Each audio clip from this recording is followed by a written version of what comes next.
Di ta maglangan. Oo. Kay naa karon ang tigpamaba sa Davao City Water District si Ma'am Giovanna Duhay Lungsod. Ma'am Giovanna, maayong adlaw ma'am. Welcome sa GMA Super Radio, si Super Ricky ug Super Francis. Good morning, Sir Rick, and good morning po, Sir Francis, and to everyone no, na nakatutok sa tua karong taknaa. Oo, tungod sa atong bastanting supply sa tubig diri sa Davao City, natay gidonate ma'am nga mga tubig po dito sa area sa Manilinugan. Nga apektado kayo dito sa may area sa Davao Oriental po? Yes, tama na siya, sir. We have nanatay first deployment karong adlaw. 2,000 to ka 6 liters na bottled water. Gidala sa ato ang disaster relief and response team ni Water District in coordination with Office of the Civil Defense 11, and we will be endorsing ang kadtong ato ang donation directly to the Emergency Operations Center of Davao Oriental pod na provincial na DRRMO. Ang kini nga maong kuan ma'am, kini nga maong donation ma'am, lauman pa ba nato ma'am nga napay lain na pod nga mosunod nga atong ipadala or maora ni siya?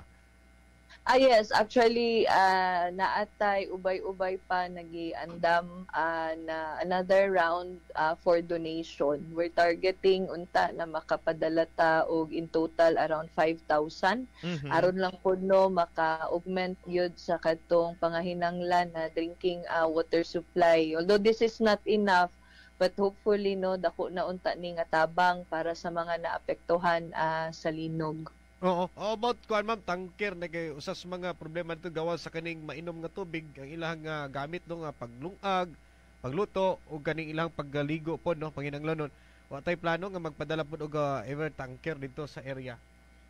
Yes, actually mo na siya ang ato ang initial plan na on top of the bottled water, magpadala po ta sa ato ang mga water tankers. However, in terms of logistics, mga good sir, medyo taas ang risgo karong mga panahon na kay even as we just earlier today and since October 10 sa Gunson gihapon ang mga paglinog padulong dito sa Oriental.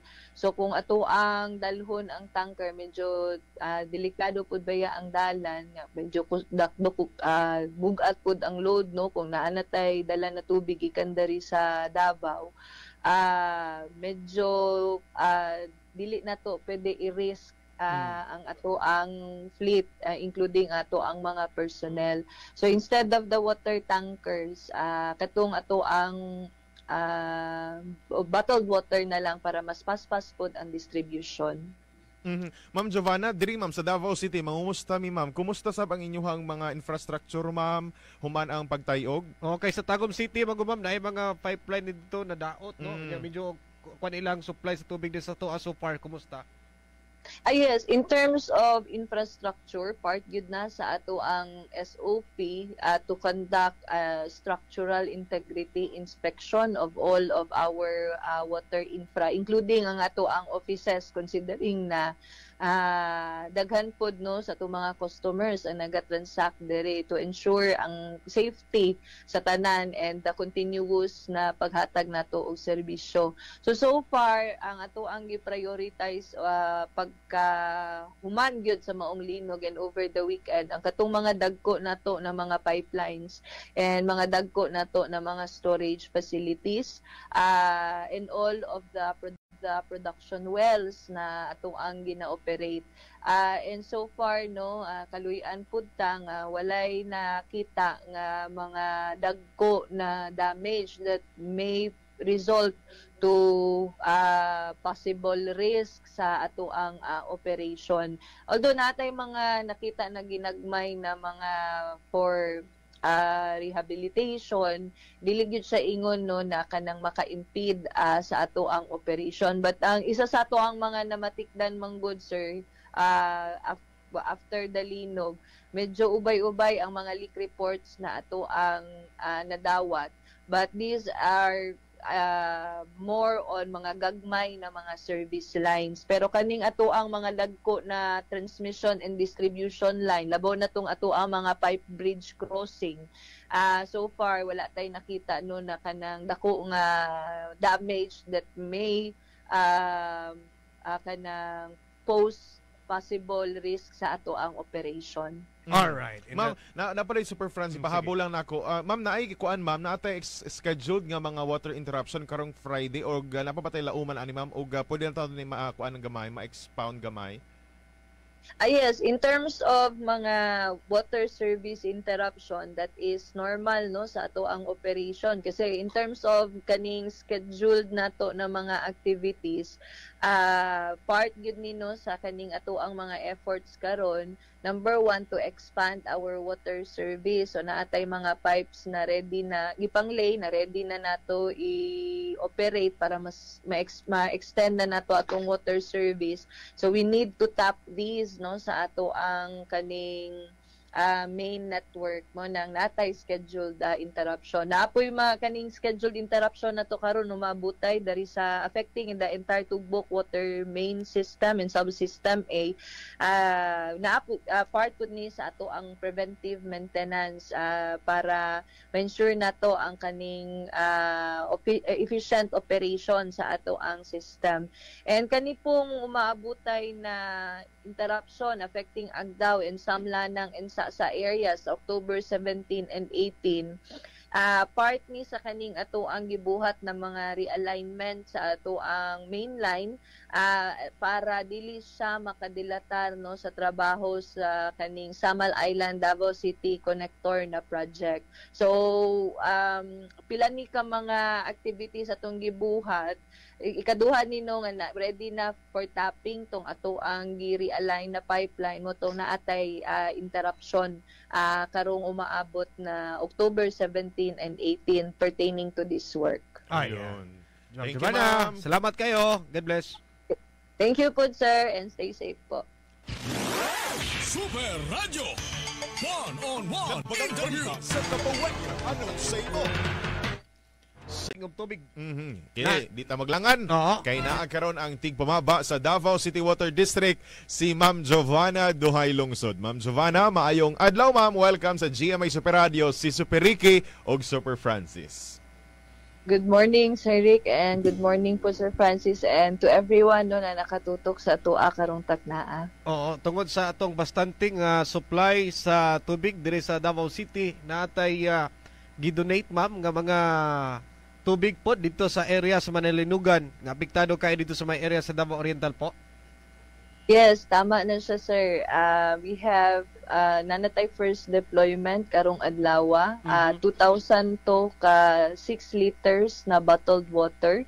Gidala sa ato ang disaster relief and response team ni Water District in coordination with Office of the Civil Defense 11, and we will be endorsing no ang kadtong ato ang donation directly to the Emergency Operations Center of Davao Oriental pod na provincial na DRRMO. Ang kini nga maong kuan ma'am, kini nga maong donation ma'am, lauman pa ba nato ma'am nga napay lain na pod nga mosunod nga atong ipadala or maura ni siya? Yes, actually naatay ubay-ubay pa nagiandam na another round for donation. We're targeting unta na makapadala ta og in total around 5,000. Aron lang po no maka-augment yun sa katong pangahinanglan na drinking water supply. Although this is not enough, but hopefully no dako na unta ni nga tabang para sa mga naapektuhan sa linog.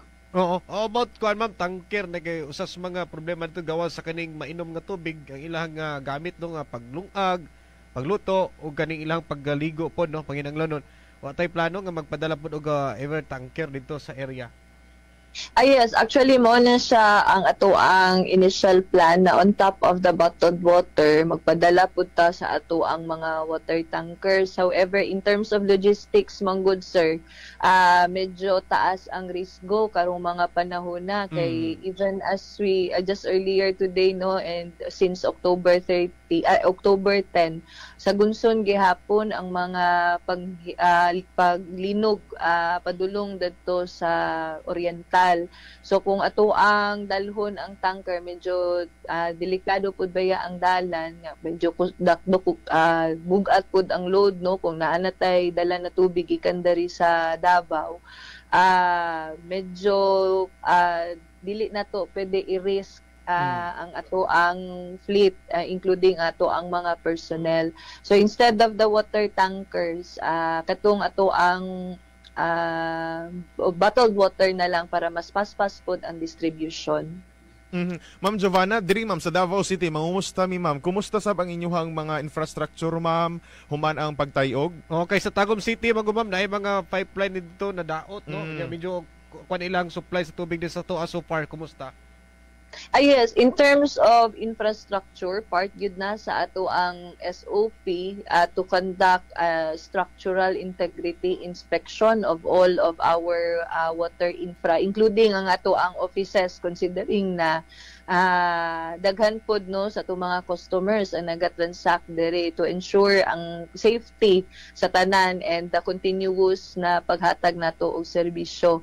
So far ang ato ang gi-prioritize pagka human gyud sa maong linog and over the weekend ang katong mga dagko nato na mga pipelines and mga dagko nato na mga storage facilities and all of the production wells na atong ang gina-operate. And so far no kaluy-an pud ta nga walay nakita nga mga dagko na damage that may result to possible risk sa ato ang operation. Although natay mga nakita na ginagmay na mga for rehabilitation, dili gyud sa ingon no na kanang maka-impede sa ato ang operation. But ang isa sa ato ang mga namatikdan mang good sir after the linog, medyo ubay-ubay ang mga leak reports na ato ang nadawat.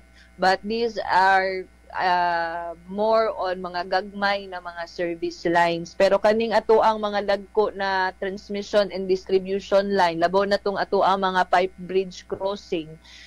So far wala tay nakita no na kanang dako nga damage that may kanang pose possible risk sa ato ang operation. All right. Ma'am, napaday Super Francis, pahabol lang nako. Ma'am, naay kuan ma'am, naatay scheduled nga mga water interruption karong Friday o napapatay lauman ani ma'am o pwede na tayo ni kuan ng gamay, ma-expound gamay. Yes, in terms of mga water service interruption, that is normal no sa ato ang operation kasi in terms of kaning scheduled nato na mga activities, part gyud ni no sa kaning ato ang mga efforts karon. Number 1, to expand our water service. So naatay mga pipes na ready na gipang-lay na ready na nato i-operate para mas ma-extend na nato atong water service. So we need to tap these no sa ato ang kaning main network mo nang natay scheduled interruption. Naapoy kaning scheduled interruption na to karon umabutay dari sa affecting in the entire Tugbok water main system and subsystem A. Part pud ni sa ato ang preventive maintenance para ma-ensure nato ang kaning efficient operation sa ato ang system. And kani pong umaabutay na interruption affecting Agdao and Samlanang and sa areas October 17 and 18, part ni sa kaning ato ang gibuhat na mga realignment sa ato ang main line para dili siya makadilatar no sa trabaho sa kaning Samal Island Davao City Connector na project. So pila ni ka mga activities atong gibuhat, ikaduha nino nga ready na for tapping tong ato ang gi-realign na pipeline mo tong naatay interruption karong umaabot na October 17 and 18 pertaining to this work. Ayun. Ma'am Thank you, Giovanna, ma'am. salamat kayo. God bless. Thank you po, sir, and stay safe po. Super Radio. One-on-one interview. Sa kabawan, ano sa ito?